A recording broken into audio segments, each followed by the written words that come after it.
नमस्कार दोस्तों, हमारे YouTube चैनल ललित ज्योतिष समाधान में आपका हार्दिक स्वागत है।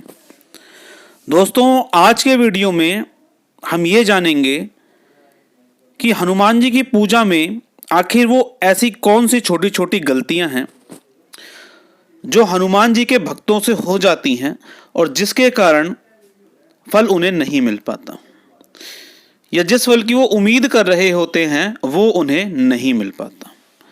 तो अगर इन गलतियों को सुधार लिया जाए तो निश्चित तौर पर उन्हें अच्छे परिणाम देखने को मिलेंगे ही मिलेंगे। तो दोस्तों, आज के वीडियो में हम इन्हीं सारी चीज़ों को डिस्कस करेंगे और वीडियो के लास्ट में मैं दो ऐसी चीज़ें आपको बताऊंगा जो लोग बहुत आराम से नज़रअंदाज कर देते हैं और सोचते हैं ये बहुत नॉर्मल बात है, और उन्हीं दो बड़ी गलतियों के कारण परिणाम बिल्कुल भी नहीं मिल पाते। तो दोस्तों, वीडियो को बिल्कुल भी स्किप ना करें, क्योंकि ये वीडियो आप लोगों के लिए बहुत ही अहम होने वाली है। तो चलिए दोस्तों, वीडियो की शुरुआत करते हैं और जानते हैं आखिर वो कौन सी पहली गलती है। देखिए, नॉर्मली सभी लोग जब पूजा करते हैं तो नॉर्मली पूजा करना शुरू कर देते हैं और करते रहते हैं। उन्हें ये भी नहीं पता होता कि कितने दिन हो गए हैं पूजा करते हुए, या हम कितने दिन से पूजा कर रहे हैं। तो यहाँ पहली बात जो आपको सुधारनी है वो ये है कि संकल्प लेके आप पूजा जरूर करें। संकल्प लेने का मतलब है आप अपना नाम बोलेंगे, पिताजी का नाम बोलेंगे, जहाँ रहते हैं उस जगह को बोलेंगे और बोलेंगे, हे हनुमान जी, हे हनुमान बाबा, मैं आज से आपकी ये पूजा आरंभ कर रहा हूँ और इतने दिन तक करूँगा।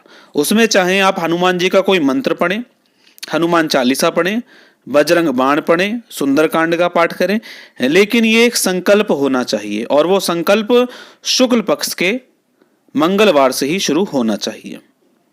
जैसे कि मान लीजिए आपने बोला कि मैं 43 दिन लगातार पूजा करूंगा या 21 दिन लगातार पूजा करूंगा। अब जब वो संकल्प पूरा हो जाए तो उसके कुछ दिन बाद से दोबारा उस संकल्प को आप उठा सकते हैं। इस चीज को आप बहुत ध्यान से समझिए कि संकल्प लेकर जो पूजा करी जाती है उन्हीं का फल हमें मिलता है। तो सबसे पहला काम आपको ये करना है। दूसरी जो गलती करते हैं लोग, वो ये करते हैं कि आसन का प्रयोग नहीं करते। बहुत लोगों का ये कहना है कि भगवान को जैसे देना होगा वैसे ही दे देंगे। तो दोस्तों, बात तो ठीक है, लेकिन कुछ नियम जरूर होते हैं जिन्हें हमें अपने जीवन में लागू करना चाहिए। आसन क्यों जरूरी है? क्योंकि जब भी आप हनुमान जी की पूजा करते हैं तो आपके शरीर में एक पॉजिटिव ऊर्जा उत्पन्न होती है, और अगर डायरेक्ट आप धरती माता के संपर्क में हैं तो यहाँ वो ऊर्जा उसमें चली जाती है और आपके शरीर को नहीं मिल पाती। तो ऐसा आसन लें जो कम से कम 2 इंच की मोटाई का हो, सर पे एक लाल कपड़ा जरूर रखें और पूजा करते समय जल का प्रयोग जरूर करें, क्योंकि जल के बिना कोई भी पूजा संभव नहीं है। अब तीसरा क्वेश्चन ये आता है, जो तीसरी बड़ी गलती है, कि लोग ब्रह्मचर्य का पालन नहीं कर पाते। तो क्या ब्रह्मचर्य बहुत जरूरी है? तो इस बात का जवाब मैं आपको दे देता हूं। अगर आप हनुमान जी की पूजा करते हैं तो मंगलवार और शनिवार निश्चित तौर पर आपके लिए ब्रह्मचर्य का पालन करना जरूरी है। इन दिनों में आप किसी भी प्रकार से कोई गलत कार्य नहीं करेंगे। वैसे गलत कार्य कभी भी नहीं करना चाहिए। इन दिन आप ब्रह्मचर्य का पालन जरूर करें, ये आपके लिए बिल्कुल अच्छा रहेगा, और सात्विक भोजन ही लें तो और भी अच्छा रहेगा। अब दोस्तों, अगली जो बात आती है वो ये आती है कि हम बहुत सारी पूजा करते हैं लेकिन उसका मतलब हमको नहीं पता होता। जैसे कि हनुमान चालीसा पढ़ रहे हैं लेकिन उसका मतलब नहीं पता। तो आपके लिए अच्छा ये होगा कि उसका कम से कम मतलब जरूर जान लें कि आप जो भी पूजा कर रहे हैं एक्चुअल में इसका मीनिंग क्या है, ताकि जब आप उसे अपने मन अंतरात्मा से पढ़ें तो आपके मन में वो आत्मसात हो, चीज आपके आत्मा से उस चीज को ग्रहण कर लिया जाए। और जब आप ऐसा करेंगे तो निश्चित तौर पर आपको चमत्कारिक प्रभाव देखने को मिलेंगे।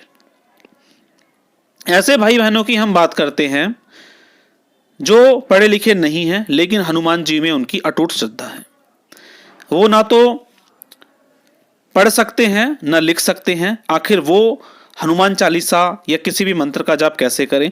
तो देखिए, ऐसे लोग, जैसे काफी सारे वीडियोस होते हैं जिनमें चीजें जैसे हनुमान चालीसा चल रही है, कोई मंत्र चल रहा है, तो आप साथ के साथ बोलने की कोशिश करिए। इससे आपको निश्चित तौर पर वो चीज कुछ समय में याद हो जाएगी और आप बोल पाएंगे। अब उन भाई बहनों की बात करते हैं जो पढ़े लिखे तो हैं लेकिन चीजें कंठस्थ नहीं है, याद नहीं है।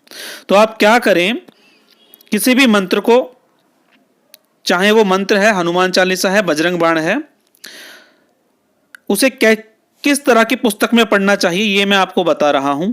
या तो पीले पेपर पर लाल रंग से लिखा हो या लाल पेपर पर पीले रंग से लिखा हो।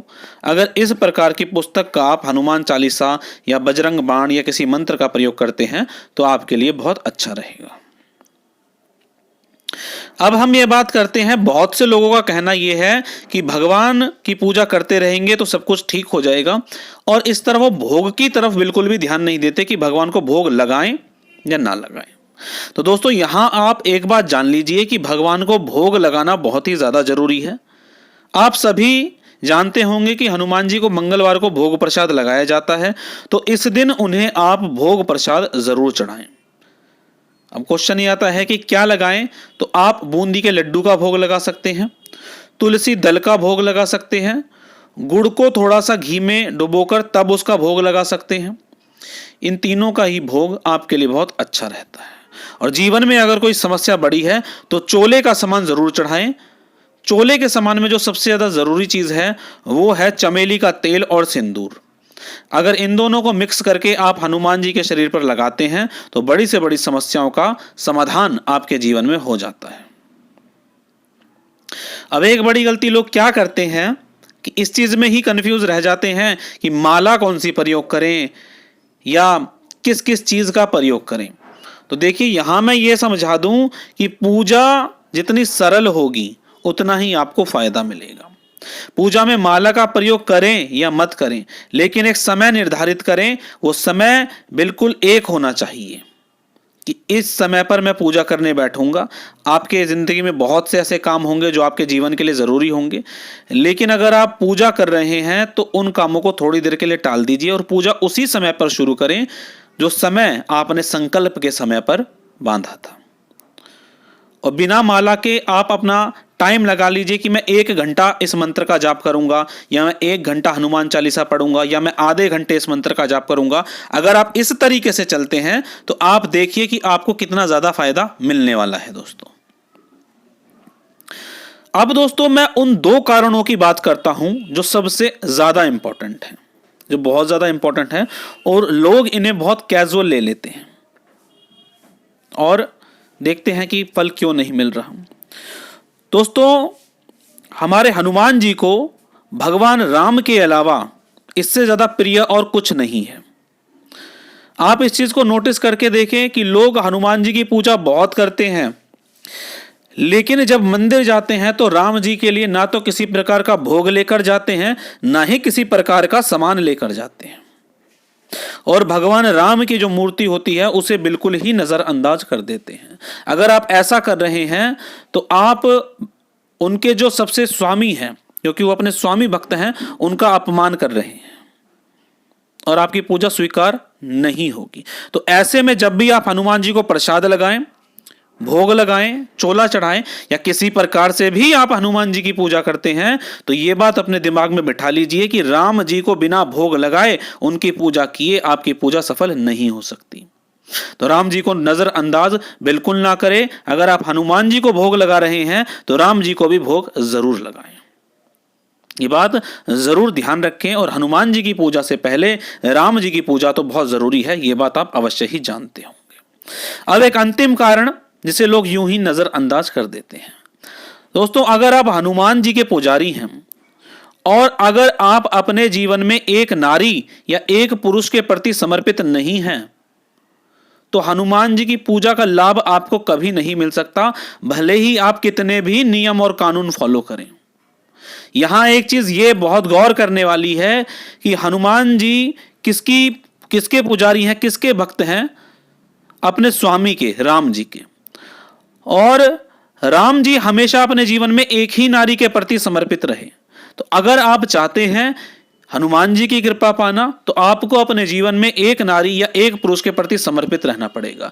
अगर आप ये नहीं कर सकते तो अच्छा होगा कि आप हनुमान जी की पूजा ही छोड़ दें। क्योंकि आपको लाभ बिल्कुल नहीं मिलेगा, गारंटी है इस बात की। तो दोस्तों आज हमने बात करें कि किन किन गलतियों के कारण हनुमान जी की पूजा का फल आपको नहीं मिल पाता।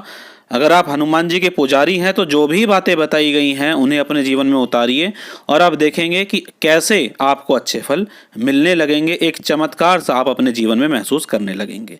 दोस्तों अगर आप हमारे चैनल पर पहली बार आए हैं तो हमारे चैनल ललित ज्योतिष समाधान को सब्सक्राइब कर लीजिए और साथ में जो बेल का बटन है उसे दबा लीजिए ताकि आने वाले वीडियो आपको सबसे पहले मिल सकें।